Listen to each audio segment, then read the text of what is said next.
गीता में अर्जुन को स्वयं भगवान कह रहे हैं कि उस परमेश्वर की शरण में जा, उसके लिए उन संतों के पास जा जो तत्वदर्शी हो। इसी प्रकार हजरत मोहम्मद को उनका अल्लाह कह रहा है कि कोई और पूर्ण परमात्मा है, उसको पाने के लिए उन तत्वदर्शी संत की तलाश कर। वो प्रभु कौन है, ये जानने के लिए कृपया अवश्य सुनिए जगत गुरु तत्वदर्शी संत रामपाल जी महाराज के अमृत वचन। परम पिता परमात्मा पूर्ण ब्रह्म सर्व सृष्टि के रचने वाले कबीर परमेश्वर जी की असीम रजा से आप सभी परमात्मा की प्यारी आत्माएं परमेश्वर की महिमा सुनने के लिए उपस्थित हुए। सत्संग में आने से इस प्राणी को ज्ञान होता है कि मानव शरीर हमें किस लिए प्राप्त हुआ था और हम इसका कितना सदुपयोग और कितना दुरुपयोग कर रहे थे। तो सत्संग का मिलना अति दुर्लभ है। परमेश्वर ने अपनी अमृतवाणी में कहा है कि मानुष जन्म दुर्लभ है, मिले न बारंबार, तरवर से पत्ता टूट गिरे फिर बोर न लगता डर।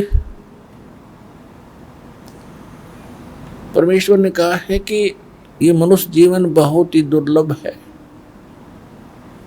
और आपके हाथ से छूट जाने के बाद मृत्यु के उपरांत आपकी ऐसी दशा होगी जैसे वृक्ष से लीप पत्ता टूट के गिर जाता है जमीन पर, वो पुनः स्थापित उस यथा स्थान पर नहीं हो पाता। भावार्थ है परमात्मा का कहने का कि मनुष्य जीवन मिला है तो इसका काम भी कोई विशेष कार्य है। उसकी जानकारी सत्संग से होती है और सत्संग संत करते हैं, सतगुरु करता है और कोई सत्संग कर ही नहीं सकता। उसके लिए श्रीमद् भगवत गीता अध्याय नंबर 7 के श्लोक नंबर 19 में कहा है कि बहुनाम जन्मानाम अंते ज्ञानवान माम प्रपद्यते। क्योंकि 7वें अध्याय में श्रीमद् भगवत गीता के अंदर प्रथम 12 से लेकर 15 श्लोकों में तो तीनों गुण रजगुण ब्रह्मा सतगुण विष्णु सप्तम गुण शिव जी की जो भक्ति करते हैं उनकी सतिथि बताई है। उसके विषय में कहा कि राक्षस स्वभाव को धारण किए हुए मनुष्यों में नीच दूषित कर्म करने वाले मूर्ख गीता ज्ञानदाता कहता है कि मेरी भक्ति भी नहीं करते। ये तो इन ब्रह्मा विष्णु महेश अन्य देवताओं तक इनकी बुद्धि दृढ़ हो चुकी है। उसके बाद 7वें अध्याय के 16 से लेकर 18 तक अपनी भक्ति करने वालों की वैरायटी बताई है, प्रकार बताए हैं। उसमें बताया है कि मेरी भक्ति 4 प्रकार के व्यक्ति करते हैं। एक अर्थार्थी जो केवल धन घना प्राप्ति करने के लिए वेद मंत्रों का ही आश्रय लेकर अनुष्ठान किया करते हैं। और दूसरा अर्थ बताया है कि जो संकट निवारण के लिए भी वेद मंत्रों के अतिरिक्त किसी अन्य मंत्र किसी लोक वेद के मंत्र का वो सहारा नहीं लेते, यानी वेदों के मंत्र यानी श्लोकों को ही बार बार उनकी आवर्ती करके उसी से कुछ लाभ प्राप्त करते हैं। और तीसरे जिज्ञासु बताए हैं। जिज्ञासु वो होते हैं जो भगवान के लिए निकलते हैं, जैसा उनको ज्ञान मिल जाता है फिर वो वक्ता बन जाते हैं। तो इन तीनों को रिजेक्ट किया है। फिर चौथे बताए हैं ज्ञानी। ज्ञानी की फिर बताई है सतिथि के ज्ञानी वो होता है जिसको ये पता चल गया कि मनुष्य जीवन बार बार नहीं मिलेगा और मनुष्य जीवन का मूल उद्देश्य क्या है, केवल मोक्ष प्राप्ति ही है, इसका और कोई विकल्प नहीं। बाकी जो संस्कार में कोई परिवार है नहीं है, संतान है नहीं है, ये तो आपका संस्कार है। इसके साथ साथ मूल उद्देश्य इस मनुष्य जीवन का बताया है कि परमात्मा प्राप्ति, आत्म कल्याण हो, जन्म मरण के दुख से छूटे। तो ये ज्ञान ज्ञानी आत्मा को हो जाता है। उसके लिए बताया है कि वो फिर ज्ञानी आत्मा क्या सोचता है कि ज्ञानी आत्मा को इतना भी ज्ञान होता है कि अन्य देवताओं की भक्ति से मोक्ष नहीं हो सकता। इसलिए गीता ज्ञानदाता कहता है कि वो अन्य उपासना नहीं करते, वो केवल मेरी भक्ति करते हैं। लेकिन उनको तत्वदर्शी संत यानी सतगुरु ना मिलने से 7वें अध्याय के 18वें श्लोक में कहा है वो ज्ञानी आत्मा है तो उदार नेक हैं, अच्छी आत्मा है, समर्पित हैं, लेकिन वो मेरे वाली घटिया साधना में, गति में, मेरे वाली घटिया गति में, ओम से मिलने वाली, ओम जाप है ब्रह्म का और ब्रह्म से प्राप्ति होती है ब्रह्मलोक।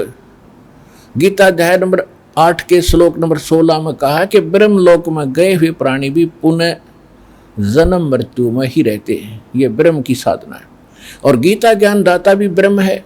8वें अध्याय के 13वें श्लोक में कहता है कि ओम इति एकाक्षरम ब्रह्म व्यवहारन माम अनुसमरण यह पर्याति तदंदेहम स याति परमाम गतिम। मुझ ब्रह्म का केवल एक ओम मंत्र है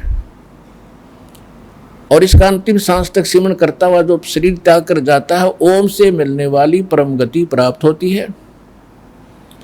ओम से कौन सी परम गति है? ब्रह्मलोक प्राप्ति है। ब्रह्मलोक में गए हुए प्राणी भी जन्म मृत्यु में रहते हैं। और गीता अध्याय नंबर 2 श्लोक 12 में, गीता अध्याय नंबर 4 श्लोक 5 और 9 में, गीता अध्याय नंबर 10 श्लोक 2 में स्पष्ट करता है कि अर्जुन तेरे और मेरे जन्म बहुत हो चुके, तू नहीं जानता, मैं जानता। और मेरी उत्पत्ति को ये देवता लोग भी नहीं जानते, क्योंकि ये जिन देवताओं का पिता है ब्रह्मा विष्णु महेश और उसके बाद जितनी भी इसकी संतान हुई है, तो पिता की उत्पत्ति को बालक नहीं जान सकते, संतान नहीं जानती।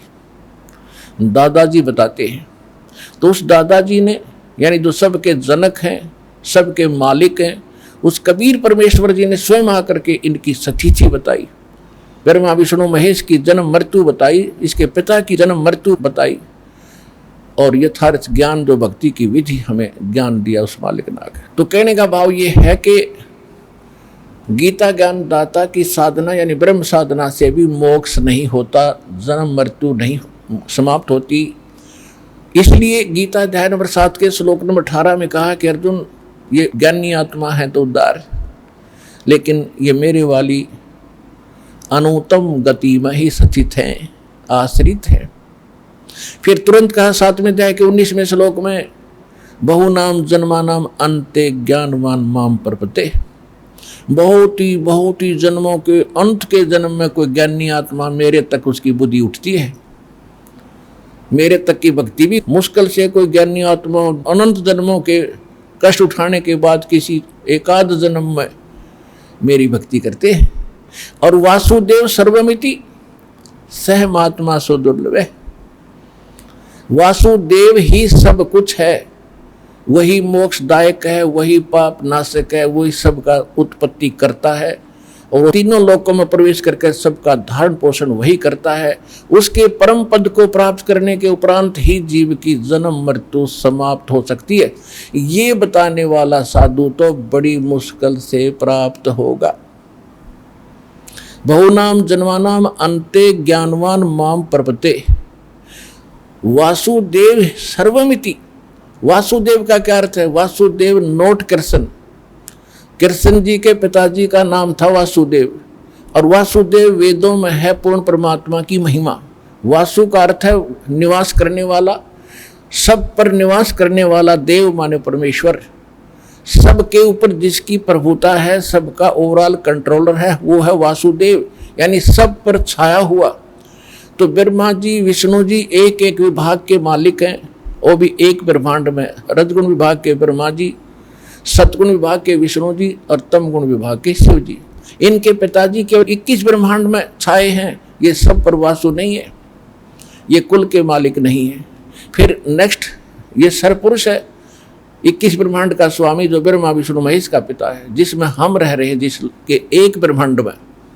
जैसे भारत के अंदर बहुत सी प्रांत हैं, और कुल मिलाकर एक भारत भी है, ऐसे समझो। तो एक ब्रह्मांड में, एक प्रांत में हम रह रहे हैं। ऐसे ही 7 संग ब्रह्मांड का स्वामी है अक्षर पुरुष। गीता अध्याय नंबर 15 के श्लोक नंबर 16 और 17 में 3 पुरुष बताए, सरपुरुष, अक्षर पुरुष, और इनसे अन्य है जो सर्वश्रेष्ठ परमात्मा है, जो सबका धारण पोषण करता है, तीनों लोकों में प्रवेश करके, वो वास्तव में अविनाशी भगवान है। तो यहाँ बताया जो नेक्स्ट जो परम अक्षर पुरुष है, गीता अध्याय नंबर 8 के श्लोक नंबर 3 में जिसके विषय में कहा है कि वो परम अक्षर ब्रह्म है, तो वो है वासुदेव। वो असंख्य ब्रह्मांड का स्वामी है, इंक्लूडिंग सरपुरुष एंड अक्षर पुरुष। इन सब के ऊपर वो मालिक है, वो वासुदेव है। तो यहाँ बताया कि बहुनाम जन्मानाम अन्ते ज्ञानवान माम प्रपद्ये वासुदेव सर्वमिति। वो वासुदेव ही सब कुछ है, ये बताने वाला सह महात्मा सो दुर्लभ है। वह महात्मा बड़ी मुश्किल से प्राप्त होगा। आदरणीय गरीबदास साहिब जी को परमेश्वर कबीर जी सतलोक लेकर गए थे सन 1727 में। जैसे ये सत्संग का, समागम का, ये इस उपलक्ष्य में है कि परमात्मा प्रत्येक युग में एक लीला ऐसी करते हैं, सतलोक से आते हैं, शिशु रूप धारण करते हैं, कमल के फूल पर विराजमान होते हैं। कमल का फूल अंडरस्टूड है कि जल में ही होता है, जिस कारण से वो नारायण कहलाते हैं। जल के ऊपर आकर विराजमान होने वाले को नारायण कहते हैं। और फिर उनको निसंतान दंपति उठाकर ले जाते हैं। वहाँ परवरिश होने के बाद फिर 5 वर्ष की आयु से ही मालिक अपने तत्व ज्ञान को एक सतगुरु की भूमिका करते हुए एक आम नागरिक जैसा रोल करके दिखाते हैं कि भक्ति भी करनी है और अपना निर्वाह के लिए भी कार्य करते रहना है। ऐसे प्रभु प्राप्ति होगी जैसे मालिक एक रिहर्सल, एक भूमिका करके जाते हैं। तो ये उस उपलक्ष्य में सत्संग चल रहा है, समागम चल रहा है। और परमात्मा की दूसरी सतिथि में वो आते हैं, एक साधु संत का रूप बनाकर कभी कहीं भी प्रकट हो जाते हैं। तो वो एक पूरी लीला करके सन 1398 से और सन 1518 120 वर्ष तक परमेश्वर इस धरातल पर एक दानक जुलाहे की भूमिका करते हुए और यथार्थ ज्ञान का प्रचार करते हुए एक कवि की तरह आचरण करके जगह जगह घूम घूम कर अपने यथार्थ ज्ञान को बताते हुए 120 वर्ष यहाँ रहे और सहज शरीर चले गए मगर स्थान से। उसके बाद सन 1727 में जब गरीबदास जी छुडानी गांव में, जिला झज्जर हरियाणा में, एक जाट किसान के घर उनका जन्म था, 10 वर्ष के बालक थे। सन 1717 में आदरणीय गरीबदास साहिब जी का जन्म हुआ था, संवत 1774 में। और सन 10 वर्ष के जब हो गए थे सन 1727 में, संवत 1784 में परमेश्वर सह शरीर आए थे और सह शरीर सतलोक लेकर गए थे उस बच्चे को साधु संत रूप बना करके। और फिर उनको सब ऊपर की व्यवस्था दिखा करके उस बालक को वापस छोड़ा था। घर वालों ने मृत जान लिया था, चिता पर रख दिया था, अंतिम संस्कार की तैयारी थी, तब आत्मा को वापस प्रवेश किया था। उसके बाद उस प्यारी आत्मा ने आंखों देखा उस परम पिता की कलम तोड़ महिमा कर रखी है। और फिर यथार्थ ज्ञान को भी बताया है। एक इसमें गरीबदास जी की इस ज्ञान की महिमा सुनकर एक पंजाब से एक राम राय नाम के एक सरदार सिख आए थे। वो वाणी के बड़े जो है वाणी के बड़े अच्छे वो जानकार होते हैं, वाणी पर उनकी बड़ी श्रद्धा होती है। तो जो नानक साहिब जी की जो वाणी है प्रथम महला पहला की और गरीबदास जी की वाणी एक जैसी मेल खाती है, क्योंकि आदरणीय नानक साहिब जी को भी परमेश्वर मिले थे, बेई नदी से सहसरी लेकर गए थे, फिर वापस छोड़ा था। 3 दिन तक ऊपर सारी व्यवस्था दिखा करके तीसरे दिन वापस छोड़ा था। और नानक साहिब जी ने भी परमात्मा की आंखों देखा महिमा, कलम तोड़ बताई। जब उन्होंने सतलोक में देखा, फिर दानक रूप में, जुलाहे रूप में काशी में देखा, तब नानक साहिब जी ने कहा था कि फाई सूरत तुम लोग की वेश, ए ठगवाड़ा ठगी देश, खरा सियाणा बहुता बार, ये धानक रूप रहा करता है। ये 24 नंबर पृष्ठ पे श्री गुरु ग्रंथ साहिब में अंकित है। और 721 पृष्ठ पे गुरु ग्रंथ साहिब में लिखा है कि एक अर्ज गुप्तम पेश तोदर कून करतार, हे शब्द स्वरूपी राम, यानी वचन से सृष्टि रचने वाले को कून करतार शब्द स्वरूपी राम बोलते हैं। और हक्का कबीर करीम तू बेऐब परवरदिगार, ये जो का तू लिखा 721 पृष्ठ पर प्रथम ही लाइन पंक्ति में। 731 पृष्ठ पे गुरु ग्रंथ साहिब में लिखा है कि अंधला नीच जात परदेसी मेरा खिन आवे चल जावे, और जा की संगत नानक रहंदा क्यों कर मुंडा पावे। कि उसके अंत को कैसे पा सकूं हूं, वो धानक रूप, वो नीच जात कहो जिसको तुम, वो तो पूर्ण परमात्मा है। 1 सेकंड में यहाँ होते 1 सेकंड में ऊपर होते, मैं उसकी कैसे उसका अंत पाऊं। ऐसे गरीबदास जी ने कहा कि हम सुल्तानी नानक तारे दादू को उपदेश दिया, जात जुलाहा भेद न पाया वो काशी महे कबीर हुआ। अनंत कोट ब्रह्मांड का एक रति नहीं भार, सतगुरु पुरुष कबीर हैं ये कुल के सिरजनहार। ये गरीबदास जी ने बताया।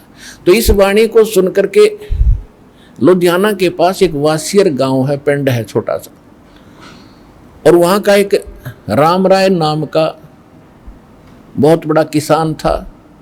900 बीघा जमीन थी उस समय, 900 बीघा, बड़े बीघा होते थे।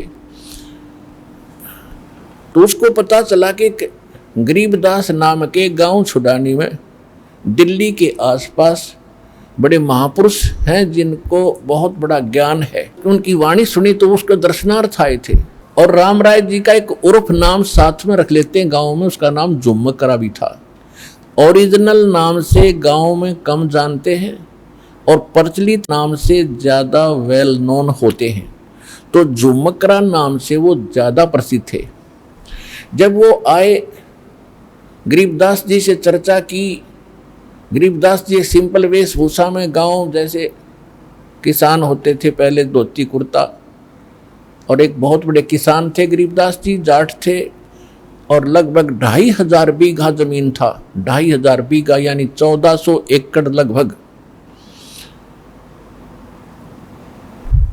तो राम राय जी ने गरीबदास जी से चर्चा की और गरीबदास जी ने उनको बहुत वो निर्मल ज्ञान बताया। तब उस राम राय ने यानी झुमकरा ने कहा था कि हे भगवान, ये ज्ञान तो जो आप बता रहे हो आज तक हमें कभी कानों सुना न आंखों देखा। तब गरीबदास जी ने कहा है, एक झुमकरा नाम का संत गरीबदास की अमर ग्रंथ में एक झुमकरा के नाम से यानी उस सरदार जी को समझाने के उद्देश्य से लगभग 45 मिनट का ऐसे वाणी बोली है। उनमें से कुछ अंश सुनाता दास। जो प्रसंग चल रहा है कि बहुनाम जन्मानाम अंते ज्ञानवान माम प्रपंचे, और वासुदेव सर्वमिति स महात्मा सुदुर्लभ, श्रीमद् भगवद गीता अध्याय नंबर 7 के श्लोक 19 में कहते हैं वासुदेव ही सब कुछ है, ये बताने वाला संत तो बड़ी मुश्किल से मिलेगा। इसके विषय में गरीबदास जी कहते हैं, तत्व भेद कोई ना कहे रे झुमकरा, ये पैसे ऊपर नाच सुनो राई झुमकरा, कोटों मध्य कोई नहीं रे झुमकरा, अरबों में कोई गर्क सुनो राई झुमकरो। के करोड़ संतों में तुझे ये तत्व ज्ञान बताने वाला संत नहीं मिलेगा। अरबों में कोई गर्क, गर्क का अर्थ है, हमारी एक देसी लैंग्वेज है, अपनी यहाँ हरियाणा की भाषा है। इसमें कहा करते हैं जो घना, जिसके पास अत्यधिक धन होता गांव में, तो उसको कहा करते कि ये धन में गर्क है। गर्क मीन परिपूर्ण, यानी उस धन का उसके पास कोई कमी नहीं है, घना धन है। जो ताकतवर होता था उसको कहते यूं हांगे में, यानी शक्ति में, हांगे में गर्क है, शक्ति बहुत ज्यादा है इसके अंदर। तो इसलिए उस संत की परिभाषा बता रहे हैं, कोटों में दे कोई नहीं रे झुमकरा, अरबों में कोई गर्क सुनो राई झूम करा, अरबों में पाओगा तुझे कोई संत कंप्लीट इन ऑल रिस्पेक्ट। यानी गर्क आज पूरे वर्ल्ड की 7 अरब के आसपास आबादी बताते हैं, जनसंख्या पॉपुलेशन बताते हैं। और इस विश्व में इस दास के अतिरिक्त इस ज्ञान का और इस भगवान का जानकार कोई नहीं है। तो ये दास वो तत्वदर्शी संत है, सतगुरु समझ लो, जो ज्ञान सच्चा दे रहा है।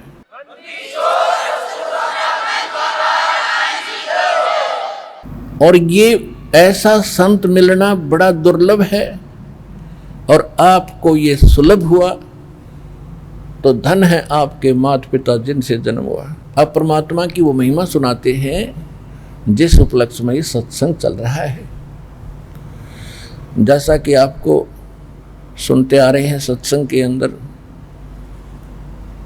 परमात्मा चारों युगों में एक लीला करते हैं। सहस्रीर आते हैं, कमल के फूल के ऊपर एक शिशु रूप धारण करके विराजमान होते हैं, और वहां से कोई निसंतान पति पत्नी दंपति उन्हें उठा ले जाते हैं, और छोटी सी आयु में ही वो अपनी अद्भुत अमृतवाणी वचन बोल बोल के बड़े बड़े विद्वानों के छक्के छुड़ा देते हैं।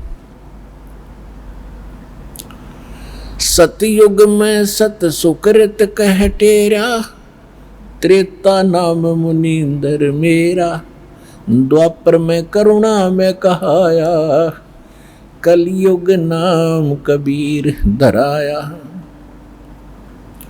चारों युग में संत पुकारे, और को के कहा हम हेल रे, हीरे माणिक मोती बरसे, ये जग चुगता ढेल रे। परमात्मा बता रहे हैं कि मैं चारों युगों में आया हूँ। सतयुग में सत्सुकृत नाम से, त्रेता में मुनिंदर नाम रहा मेरा, द्वापर में करुणा में नाम से, और कलयुग के अंदर मेरा वास्तविक नाम रहा कबीर। अब सतयुग और त्रेता की जानकारी आपको दास ने कई बार बताई है।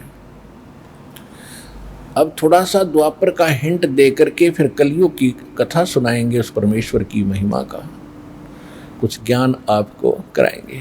द्वापर में परमेश्वर एक शिशु रूप धारण करके कमल के फूल पर विराजमान हुए, और चारों युगों में ये लीला करते हैं। कमल के फूल पर शिशु रूप धारण करके वो विराजमान होते हैं, उनको वहाँ से निसंतान दंपति उठाती है, और फिर उनकी परवरिश की लीला एक कुंवारी गायों से होती है। ये भगवान के गुण में समावेश है, ऐसी ही लीला वो करते ही रहते हैं। और वेद जो है ये परमात्मा की महिमा ही गुणगान कर रहे हैं। खुद बताया कबीर भगवान ने कि वेद मेरा भेद है, मैं ना वेदन के माही, और जौन वेद से मैं मिलूं वो वेद जानते नहीं।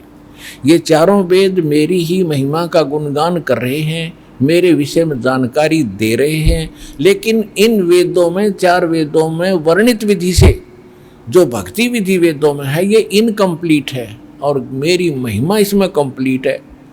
लेकिन जब तक हमें उस वस्तु की प्राप्ति का ज्ञान नहीं होगा, जिसकी महिमा का गुणगान तो खूब किया है, इसमें ये गुण हैं, ऐसे गुण हैं, तो उसकी प्राप्ति ना होने से उन गुणों का भी लाभ नहीं है। जैसे हमने बिजली के गुण सुने, बिजली इलेक्ट्रिसिटी के, और गुण खूब सुने हैं वो सत्य है। पंखा चलाती है, प्रकाश देती है, ट्यूबवेल चलाती है, फुहारे चलाती है, मशीनों को चलाती है, आटा पीस देती है, ऐसे। तो ये खूब गुण है इसके अंदर, फिर मिले कैसे? वो मिलने का तरीका इससे भिन्न है। कोई जानकार बतावेगा कि ऐसे ऐसे बिजली बोर्ड के ऑफिस में जाइए, वहाँ उनके टर्म एंड कंडीशन पूरी कीजिए, और वहाँ से कनेक्शन लीजिए और वो लाभ उठाइए। तो वो जानकारी वेदों में नहीं है। तो वो जानकारी क्यों नहीं है? क्योंकि परमात्मा ने कंप्लीट कोर्स दिया था इस काल भगवान ब्रह्म सरपुरुष के अंतःकरण में फीड किया था, फैक्स किया था ऊपर से। अब आज से 50-100 वर्ष पहले अगर ये बात कहते तो नहीं जचती।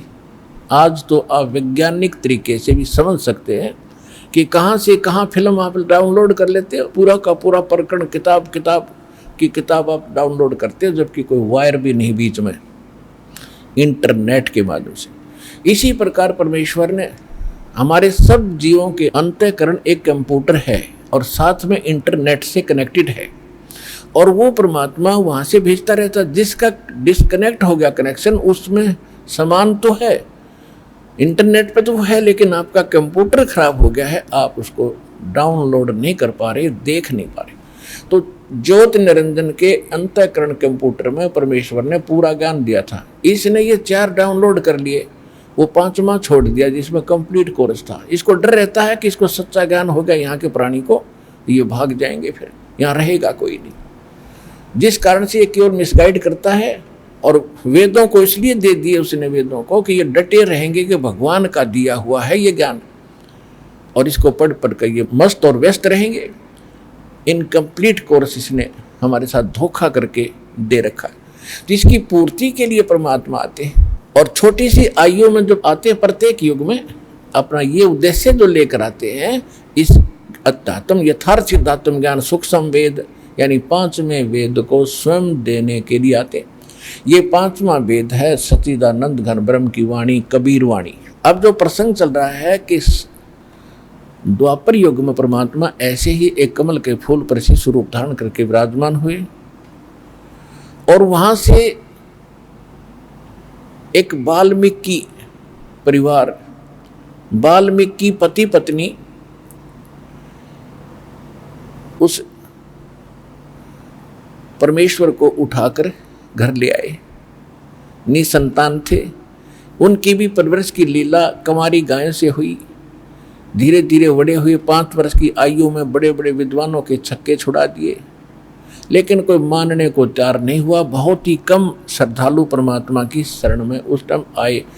यानी मालिक को मालूम था कि इन 3 युगों में, सतयुग, त्रेता, द्वापर में, ये जीव दुखी नहीं होते, इनके शुभ संस्कार कुछ शेष होते हैं, और ये साधना जो कर रहे हैं जिस भी देव इष्ट की, उसको छोड़ कर वो कभी खुश नहीं होते, बिल्कुल नहीं छोड़ते। और काल ने ये प्रॉमिस भी करवाया था, परमात्मा से प्रतिज्ञा कराई थी कि 3 युगों में जीव कम ले जाना, और 4था युग जब कलयुग आवे तब तो शरण जीव बहु जावे, ऐसा वचन हर मोय दीजे, तब संसार गवन तुम कीजे। तो परमात्मा को मालूम था कि 3 युगों में ये प्राणी मेरे को नहीं पहचान पाओगे, मेरे बच्चे। और कलयुग में उसने खुद कह ही दिया, कलयुग में कितने ले जाना। उसको मालूम था कि कलयुग में इतने खराब कर दूंगा, इनको इतना कंडम कर दूंगा, विभाग कर दूंगा, इनके न्यारे न्यारे मजहब बना दूंगा, और तीर्थ व्रतों पर, मंदिर मस्जिदों में तक सीमित कर दूंगा।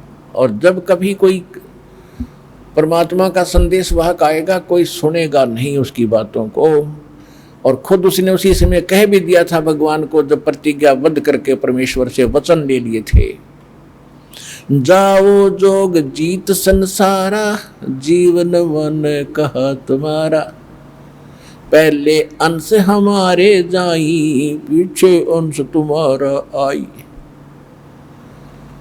कि 5500 वर्ष जब कलयुग बीतेगा तब अपना अंश तुम भेजोगे, उससे पहले मैं अपने दूत भेज दूंगा, नकली ज्ञान प्रचार प्रसार करने वाले, और वो इतना तहलका मचा देंगे, जब आपका जीव, आपका हंस जाएगा या तुम जाओगे, कोई तुम्हारी बात नहीं सुनेगा। जाओ जोग जीत संसारा, फिर जीवन मन कहा तुम्हारा, जीव तुम्हारा कहा न माने, हमारी ओढ़ हो बात बखाने। कि जीव कोई भी तुम्हारी बात को नहीं मानेगा, तुम जो और भगवान बताओगे और स्थान बताओगे, तब तक मैं इनको स्वर्ग तक ही सीमित कर दूंगा। बिस्त, जन्नत, हेवन इनके हृदय में, इससे अधिक कोई बात ही नहीं होगी। और तुम बताओगे कि और कोई भगवान है और कोई ऐसा स्थान है, कोई नहीं सुनेगा। और मेरे अज्ञान के वकील बनकर तुम्हारे संत के साथ वो वाद विवाद किया करेंगे। जीव तुम्हारा कहा न माने, हमारी ओढ़ हो बात बखाने, वाद विवाद किया करेंगे। अब परमात्मा ने फिर कहा, चौथा युग जब कलयुग आई, तब हम अपना अंश पठाई। घर घर देखियो बोध विचारा, सतनाम सब ठोर उचारा। सतयुग बीते 5500 पाचा, जब ये वचन मेरा होगा साचा। और सतयुग बीत जावे जब एता, सकल सृष्टि परम पुरुष पद चेता। कि जब कलयुग 5505 वर्ष बीत जाएंगे, उस समय देखना पूरा विश्व ही, पूरी सृष्टि के प्राणी मेरे उस परम पद के जानकार होंगे। सबको पता होगा कि एक सतलोक है जहाँ से हम आए हैं, और ये मेरा वचन उस समय सत्य होगा जो 5505 वर्ष कलयुग बीत जाएगा।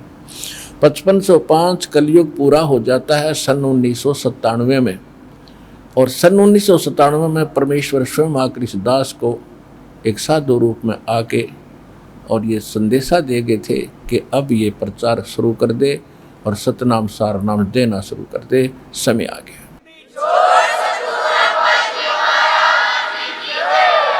तो अब ये पूरे विश्व में जाएगा, और पूरे विश्व में, पूरी पृथ्वी पर कुछ ही दिनों के बाद सतयुग जैसा माहौल होगा। अब देखो, आप आज यहाँ लगभग 1 लाख के आसपास भाई बहन श्रद्धालु उपस्थित हैं, और आप कैसे एडजस्ट हो, कैसा एक दूसरे से सहयोग दे रहे हो, कितना प्यार से आप बैठे हो। तो ऐसे ही आपका पूरे विश्व का ऐसा स्वभाव बनेगा। अब तो हम माया माया लूटन में लग रहे हैं, हमने गुट्टी यही पी है बचपन से लेकर आज तक। अब ये बताने वाला कोई मिला नहीं कि ये जहर है, और जो मिलना है तेरे मस्तिष्क में लिखा है, इससे अधिक कम हो ही नहीं सकता। कितने पैर पीट ले, और इससे अधिक कम करवाना है तो उस समर्थ की शरण में आ जा जिसके हाथ में कलम है, और वो कलम है कबीर गौड़ के पास, उस परम अक्षर ब्रह्म के पास, सारी सृष्टि के मालिक के पास। उसकी हमें जानकारी थी ही नहीं। तो इस प्रकार जब आप इस अध्यात्म ज्ञान से परिचित हो जाओगे, क्योंकि परमात्मा ने इसीलिए कहा कि घर घर देखो बोध विचारा। बोध माने ज्ञान, मेरे यथार्थ ज्ञान की चर्चा घर घर में होगी। और सतनाम फिर सब ठोर उचारा, सब जगह सतनाम का जाप होया करेगा घर घर में। सतनाम का जाप जो है ये 2 अक्षर का है, एक इसमें ओम है, एक तत् गुप्त है जो उपदेशी को बताया जाता है। इसके सिमरण करने से आसपास का माहौल भी ठीक होता है, अपना भी अंतःकरण का मैल साफ होता है। अब जैसे ये कई भक्त कहते हैं, ये कबीर पंथी विशेषकर अपनी अज्ञानता को आगे अड़ाकर भक्तों को मिसगाइड करने की चेष्टा करते हैं कि रामपाल तो सारे काल के नाम देता है, सारे देवी देवताओं के नाम देता है, और ये ओम और एक और तत्व बताता है, वो भी काल का ही जाप है। इसमें है कोई भगवान का नाम? अरे भगवान को पाने के लिए एक प्रोसेस है, ये इससे गुजरना पड़ेगा हमने। जैसे हमने जल प्राप्ति करनी है, जल पृथ्वी में, अब हम पूजा तो कर रहे हैं जल की, और जल मिलेगा कैसे? वो तो सारे फार्मूले अपनाने पड़ेंगे। जैसे बुक्की मारेंगे, पाइप डालेंगे, तो बुक्की और पाइप ये तो समझ लो सतनाम है। ये इसके बिना यह बात बने नहीं, तो ये हमारा पूज्य नहीं है। पूज्य वस्तु को पाने के लिए इसका सहयोग अनिवार्य है, इसके बिना हम पा ही नहीं सकते। तो ये सतनाम श्वास उश्वास का समझ लो हैंडपंप लगाने के लिए बोकी है, बोकी और पाइप। और जब ये पाइप पहुंच जाती है जल के पास, तो केवल सतनाम से भी बात नहीं बनी। अब बोकी पहुंच गई, पाइप पहुंच गया पानी में, बिल्कुल मीठे पानी में, अब बाहर नहीं आ रहा। उसके लिए एक और हैंड ऊपर लगाना पड़ता है, पंप, उसको फिर ऐसे हिलाना पड़ता है, तो वो है सारनाम।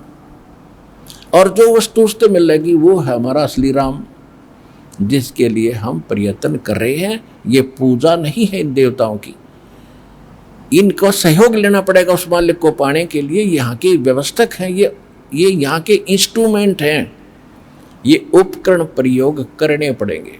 इतनी सी बात समझदार को संकेत पर्याप्त होता है। अब जो प्रसंग चल रहा है कि द्वापर में भगवान आए, वहाँ से एक वाल्मीकि परिवार उनको उठा ले गए। वाल्मीकि व्यक्ति का नाम था भिक्षु और उसकी पत्नी का नाम था सुखवंती, उसको सुखी कहा करते थे। निसंतान थे और भगवान उनके घर पहुंच गए। 5 वर्ष की आयु से ही परमात्मा ने आसपास के जितने ऋषि महर्षि थे उनके छक्के छुड़ा दिए, लेकिन जाति विशेष का पहले बहुत ज़्यादा डिफरेंस था, भेदभाव बहुत घना था। उधर से केवल एक सुदर्शन नाम के अन्य वाल्मीकि परिवार में ही जन्मे व्यक्ति ने कबीर परमात्मा के ज्ञान को स्वीकारा था। सुदर्शन के बारे में आपने बहुत सी कथाएं सुनी होंगी महाभारत के अंदर।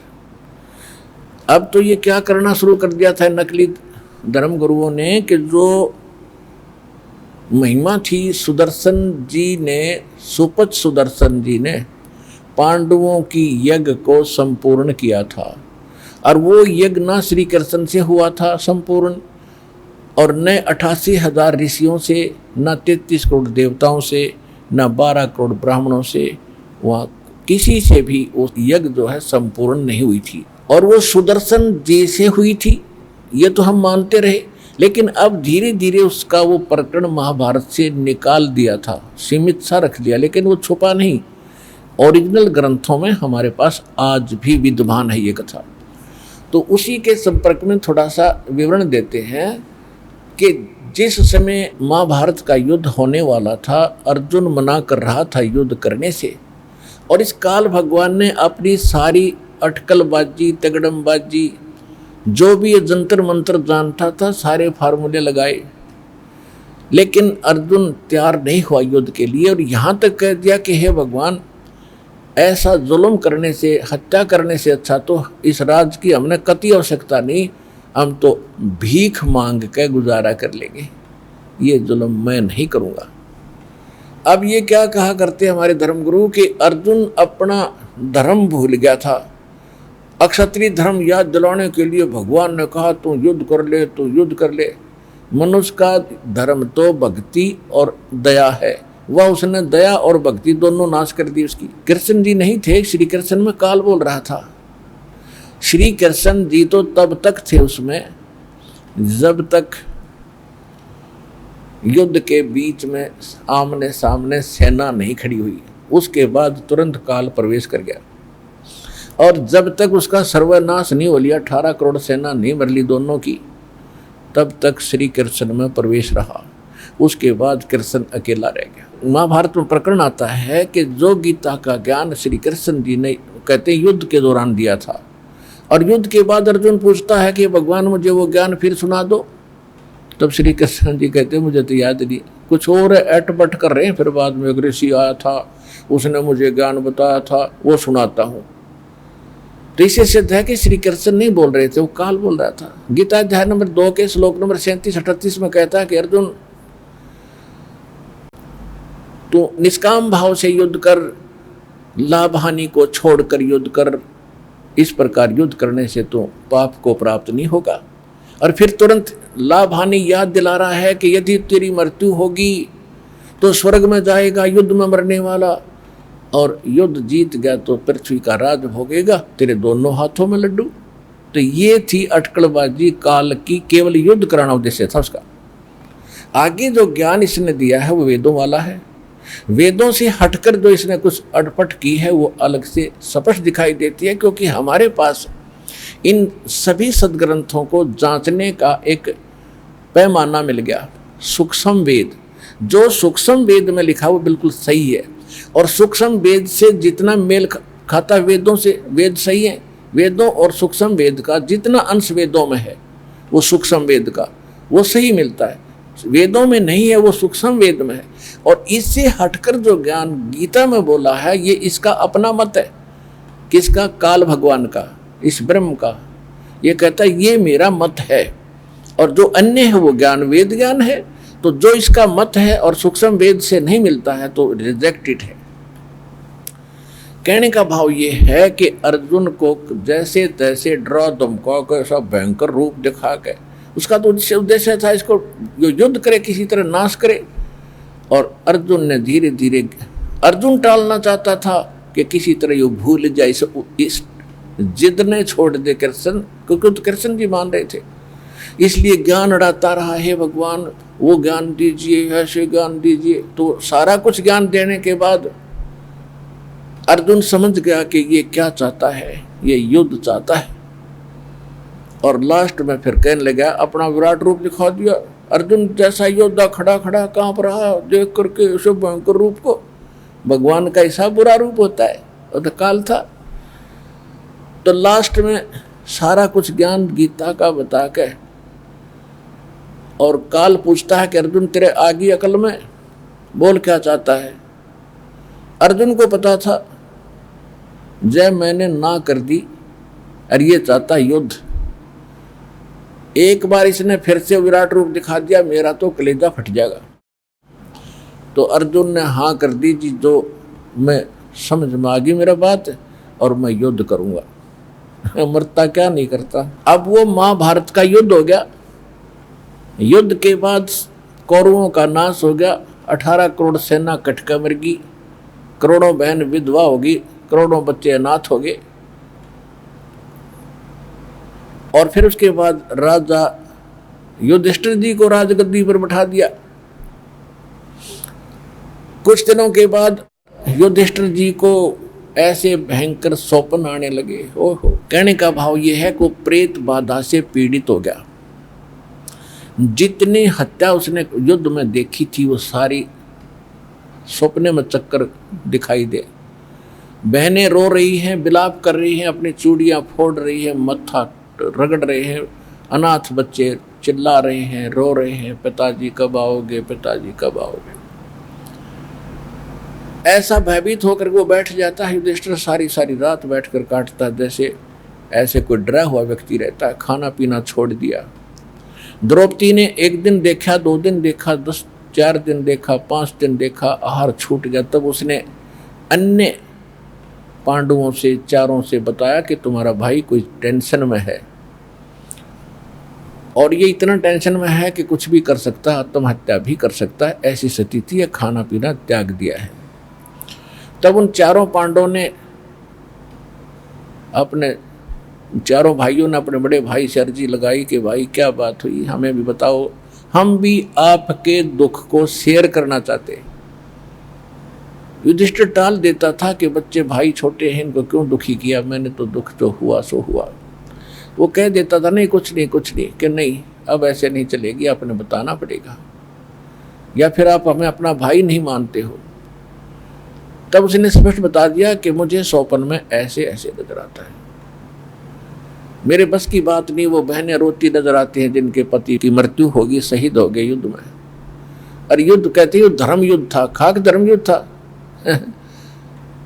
चाचे ताऊआ के आपस में प्रॉपर्टी का रोड़ा था, वो क्या हम दे दे, वो क्या हमारी है। ये धर्म युद्ध बता, कोई धर्म युद्ध था ये? 2 भाइयों का प्रॉपर्टी का डिस्ट्रीब्यूशन पर झगड़ा हो गया, वो क्या मेरी है, वो क्या मेरी, लठ बाज गया। और कहते हैं ऐसे मरने वाले स्वर्ग में जाएंगे, खाक जाएंगे स्वर्ग में। फिर तो लठ बजा ले दो किसी के साथ और मर गया तो स्वर्ग में गया। ये कोई बात हुई? ऐसा ज्ञान हमारे अंदर फीड कर रखा था जिसे शांति के स्थान पर अशांति ही हो सकती है। अब क्योंकि श्री कृष्ण जी पांडवों के धर्म गुरु भी थे, धार्मिक गुरु भी थे, तो जब कोई आपत्ति आती है तो गुरु जी से ही उसका समाधान प्राप्त किया जाता है, जाना जाता है।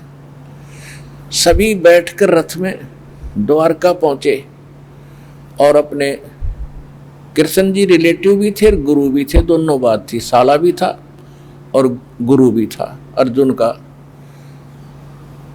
तो वहां जाकर उन्होंने सारी बात बताई कि ऐसे ऐसे भाई को बड़ी दिक्कत आ रही है, सारी कथा सुनाई। तो श्री कृष्ण जी से पूछा कि इसका समाधान बताओ और ये कारण बताओ, इसको क्या दुख हुआ। श्री कृष्ण जी ने कहा कि कारण तो ये है कि तुमने जो महाभारत में पाप किए, बंधुघात किया, भाई मारे, रिश्तेदार मारे या सेना मारी, वो पाप, वो दुख तुम्हें दुखी कर रहा, वो पाप। उसका समाधान क्या है? समाधान ये है कि एक अश्वमेघ यज्ञ करो, पूरी पृथ्वी पर संदेश भेज दो, पूरी पृथ्वी के जितने ऋषि, महर्षि, ब्राह्मण, वो सभी आए और ऊपर के देवताओं को भी आमंत्रित कर दो। और इसके अंदर एक शंख रखा जाएगा, शंख पंचानन, जिसके 5 मुख होंगे, 5 मुंह का शंख होगा, और उसको अलग से रखा जाएगा सुसज्जित स्थान, स्टेज पर अलग से। और उसमें ये सभी भक्त और संत, ऋषि, महर्षि, ब्राह्मण, ये सभी भोजन कर लेंगे। और भोजन करने के उपरांत ये शंख स्वतः आवाज करेगा, इसमें फूंक लगाने की आवश्यकता नहीं पड़ेगी। जहां रखा ये वहां से ही आवाज करेगा। तो समझ लेना कि आपकी यज्ञ संपूर्ण होगी और आपका ये संकट निवारण होगा। और यदि शंख नहीं बजा तो ये समझ लेना कि यज्ञ पूर्ण हुई नहीं, संकट निवारण नहीं हुआ। अब इसमें कितना खर्चा होना था? 33 करोड़ देवता, 88,000 ऋषि और 12 करोड़ ब्राह्मण और 56 करोड़ यादव भी बुलाने, क्योंकि रिलेटिव थे, रिश्तेदार थे, सगे संबंधी तो बुलाया करें, यज्ञ में कोई पाठ धर्म हो रहा होता है। तो 56 करोड़ यादव भी आने थे। और उसमें कितना खर्च होना था अंडरस्टूड है। अब उस समय अर्जुन के माइंड में स्ट्रोक लगा कि महाभारत के युद्ध के दौरान गीता के ज्ञान में खुद कह रहे थे प्रभु कि अर्जुन तेरे दोनों हाथों में लड्डू हैं, यदि मृत्यु को प्राप्त हुआ तो स्वर्ग में जाएगा, विजय हुआ तो पृथ्वी का राज भोगेगा। और साथ में ये भी कह रहे थे कि तुम्हें कोई पाप नहीं लगेगा। और आज कह रहे हैं कि ये युद्ध में किए हुए बंधुघात का पाप तुम्हें दुखी कर रहा है, ये आत्माएं दुखी कर रही है तुम्हें। तो उस समय इसलिए नहीं बोला अर्जुन कि यदि आज मैंने ये टॉपिक पूछ लिया, प्रश्न कर दिया, तो भाई युधिष्ठिर ये सोचेगा कि इसमें करोड़ों रुपये लगने हैं, करोड़ों रुपए लगने हैं, धन व्यय होना है मेरे उपचार में। और अर्जुन वाद विवाद इस उद्देश्य से कर रहा है कि ये खर्च करना नहीं चाहता। और जय ये भाई महसूस कर गया कि ये अर्जुन ये चाहता है, मैं चाहता तो कुछ और हूं, और टॉपिक यही होगा कि आप कह रहे थे युद्ध में तुम्हें पाप नहीं लगेंगे, पाप कहाँ से आ गए हमारे ऊपर। तो युधिष्ठिर महसूस करेगा कि अर्जुन नहीं चाहता ये यज्ञ हो और धन व्यय हो, तो ये कभी भी उपचार नहीं कराएगा, मर जाएगा, ये ऐसे नेचर का आदमी है। इस कारण से अर्जुन शांत हो गया और सब्र, अपना संतोष किया, अपनी देसी भाषा में कि छाती में मुक्का मारा कि होने दे जो हो रहा है, अब बोलना ठीक नहीं। अब क्या होता है कि उस समय और स्थान निर्धारित कर दिया श्री कृष्ण जी, गुरु जी ने। वहाँ पर 33 करोड़ देवता, 88,000 ऋषि और 12 करोड़ ब्राह्मण और 56 करोड़ यादव वहाँ आ गए और भंडारा शुरू हो गया। उससे पहले सबको आमंत्रित करने के लिए प्रत्येक दिशा में प्रत्येक भाई की ड्यूटी लाई उन्होंने। साथ में काफ़ी सैनिक, संदेशवाहक साथ लिए, नौकर। तो भीम की जिस साइड में पांडव का जो भाई एक भीम था, उसकी जो सेवा लगी थी निमंत्रण देने की, इनविटेशन कार्ड बांटने की, उस साइड में ये सुपथ सुदर्शन जी रहते थे। जब सुदर्शन जी परमेश्वर के ज्ञान से परिपूर्ण थे, परिचित थे, जब वहाँ पर भीम पहुँचा कि हे महात्मा जी, हे भगत जी, मैं राजा युधिष्ठिर का भाई भीम हूँ और ऐसे ऐसे हम एक अश्वमेघ यज्ञ कर रहे हैं और आप जी सादर आमंत्रित हैं, आप अवश्य आइएगा। तब सुदर्शन जी ने कहा, अरे भीम, यदि मुझे बुलाना है तो आप जो यज्ञ करने जा रहे हो, ऐसे 100 यज्ञ जो तुमने कर रखी हो कभी किसी जन्म में, उन 100 यज्ञ का संकल्प मुझे कर दो, उनका पुण्य मुझे दे दो, तब मैं तुम्हारी इस यज्ञ में भोजन आहार करने आऊंगा। तुमने तो ऐसा जुल्म कर रखा है, तुम्हारा कोई अन्न भी खा लेगा वो भी नरक में जाएगा। तुमने करोड़ों बहन विधवा कर दी और करोड़ों बच्चे अनाथ कर दिए, और आज तुम सुख चाहते हो इस गद्दी पर बैठकर, तुम्हारे तो अंत बुरा होगा। तुम्हारे से तो कसाई भी अच्छा। अब भीम भी पहलवान था, मोटे दिमाग के होते पहलवान थोड़े से। अब उसको उठा गुस्सा, उसने ये सोचा था कि हमारे पास साथ श्री कृष्ण जी रहे और वो हैं तो हमारी यज्ञ में क्या बाधा आएगी, और ये 1-2 कौड़ी का जीव ना आएगा, एक गरीब सा वाल्मीकि, तो कौन सा फर्क पड़ेगा। गुस्सा होकर कहने लगा कि महात्मा जी अपनी जुबान यही बंद कर लीजिए, आज मुझे अपने भाइयों का और श्री कृष्ण का डर ना होता, तेरे मुंह न तोड़ देता मैं, और खबरदार आज के बाद ऐसी बकवास कर दी, तेने आना हो तो आना, न मत आना। अब ठीक है, सुदर्शन जी तो चाह मैंने उठी आप पहना हट जाए। अब सब इकट्ठे हो गए और शंख रख दिया, सब ने भोजन खा लिया, शंख नहीं बजा। शंख नहीं बजा तो श्री कृष्ण जी की ओर युधिष्ठिर देखने लगा, भगवान हमारा बनी नहीं बात। श्री कृष्ण जी ने कहा कि इस शंख को बजाने वाला तो इस यज्ञ में उपस्थित ही नहीं हुआ है। अब श्री कृष्ण के मुंह की ओर देख रहे हैं 500 पांडव कि आपसे समर्थ भी और कोई होगा, आपने भोजन खा लिया, वो मन में सोच रहे हैं। युधिष्ठिर ने पूछा कि ऐसा कौन महापुरुष है जो यज्ञ में नहीं पहुंचा। श्री कृष्ण जी ने अपनी दूरदृष्टि से देखा कि एक सुपस नाम के सुदर्शन ऐसे ऐसे इस दिशा में रह रहे हैं, और वो महात्मा क्यों नहीं आए, क्या कारण है, वहां कोई संदेशा उसको पहुंचाया कि नहीं पहुंचा। तो जिस दिशा में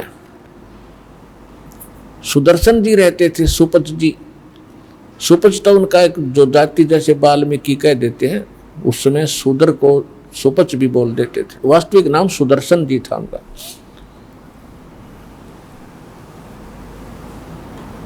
तो पता था उनको कि साइड में भीम गए थे। भीम से पूछा कि भाई साहब आपने इस महापुरुष से बात करी, उनको निमंत्रण दिया कि नहीं दिया। तो भीम ने बताया कि मैं गया था और सुदर्शन जी से मिला था, मैंने उससे कहा तो वो गलत बोला, वो तो कुबोल आदमी है। और परमात्मा अपनी सूक्ष्म वाणी में कहते हैं, जेता मीठा बोलवा तेता संत ना हो, और खरी खरी जो कहते संत कहावे सो। श्री कृष्ण जी ने पूछा भी के कुबोल बोला, उसने बता तो दे। मैंने कहा जी मैं युधिष्ठिर राजा का भाई भीम हूं, और ऐसे ऐसे हमने एक यज्ञ किया है, आप भी आमंत्रित हैं। उन्होंने जवाब दिया कि जो यज्ञ तुम कर रहे हो, ऐसी ऐसी 100 यज्ञ का पुण्य मुझे दे दो, तब मैं चलूं। और साथ में ये भी कहा कि तुमसे तो कसाई भी अच्छा, तुमने करोड़ों आदमी मार दिए और वो हाहाकार मची, यार तुम सुख की आशा लगाए बैठे हो। श्री कृष्ण जी को पता था कि यूं भी कुछ कह के आया होगा, वैसे तो बात बने नहीं कि आपने क्या कहा, सच्ची बताना। तो भीम बोला कि मैंने उसको कहा कि तेरा मुंह फोड़ दूंगा मैं, मुझे श्री कृष्ण और भाइयों का थोड़ा डर ना होता, और चुप हो जा, बेशक मत आना। तो श्री कृष्ण जी ने कहा कि आप कितने संकट से गुजर रहे हो और साधु संतों से आपका ये व्यवहार है, तो सुख कैसे प्राप्त होगा। आपने ये बहुत बड़ी गलती की, संत के साथ ऐसा विवाद, ऐसा कुवचन तो आपने बोला, उसने तो सुवचन बोला, उसने सच्ची कही, और वो नहीं आएगा तो तुम्हारा कोई काम नहीं बनेगा। और करोड़ों रुपये खर्च हो दिए और बात वहीं की वहीं। अब कहते हैं मरता क्या नहीं करता। तब श्री कृष्ण जी ने कहा मेरे साथ चलो, अगर अपना कल्याण चाहते हो। उसके सामने दंडवत प्रणाम करो, उसको प्रसन्न करके लाओ वो आएगा तो बात बनेगी, नहीं तो तेरी बेइज्जती भी होगी और धन भी व्यय हो लिया। अब रथ में बैठ के पांचों पांडव, छठे कृष्ण भगवान, ये तीन लोग आए। अपने आत्मा आध्यात्मिक मार्ग के अंदर किसी को कहने की आवश्यकता नहीं। जब 1 किलोमीटर यानी 1 योजन दूर, पहले योजन होते थे, 12 किलोमीटर के लगभग 1 योजन होता है। 4 कोस, पहले कोस होती थी, अब किलोमीटर होगी, क्योंकि पहले ऊंचाई लंबाई बहुत ऊंची ऊंची लंबे लंबे होते थे, 60 60 70 70 30 30 35 35 फुट के ऊंचे, तो द्वापर के लास्ट में होते थे। तो वो कदम रखा करते, एक किले ने 200 फुट तक 2 मिनट कदम में पूरा कर देते थे, इसलिए योजन नाम से उनके वो पंथ नापे जाते थे रास्ते। फिर कोस हो गए, बाद में कोस, और अब किलोमीटर होगी। छोटे छोटे आदमी हो गए, किलोमीटर बड़ी हो जाए हमारे लिए तो 15 मिनट लग जाए किलोमीटर पहुंचने में। तो कहने का भाव ये है कि उस समय 1 योजन यानी 12 किलोमीटर दूर रथ से उतर लिए, रथ पीछे पीछे आ रहा है और वो पांचों नंगे पैरों, जूते धर दिए रथ में और पैदल आ रहे हैं। और जो ही जब श्री कृष्ण जी सुदर्शन जी की झोपड़ी के में सामने खड़े हुए पहुंचे, बाहर बैठे सुदर्शन जी, और जो ही देखते ही उनकी भक्ति शक्ति के कारण, अच्छा उधर से क्या किया, सुदर्शन जी ने अपने पूज्य गुरुदेव जी करुणामय जी से यानी कबीर भगवान से सारी वार्ता कह सुनाई कि ऐसे ऐसे राजा का भाई भीम आया था गुरुदेव, उसने ये कहा, मैंने ऐसे कह दिया, कोई गलती तो नहीं की। परमेश्वर ने कहा तने बहुत अच्छा किया बेटा, और एक और सुन ले, वो उनकी यज्ञ पूर्ण ना हो, वो तेरे पास फिर आओगे, ये तो काम बने तेरे से का, वो फिर आओगे तेरे पास नाक रगड़ने के लिए। अब सुदर्शन जी ने सोचा भैया फिर आएंगे, और गुरु जी ने बता दिया था कि उनका इतना पाप सिर पर धर लेगा जो वहां रोटी उनका अन्न खा लेगा। तो सुदर्शन जी ने सोचा तो खिसक जाए यहाँ से और 10-15 दिन किधर हो जा भगोड़ा।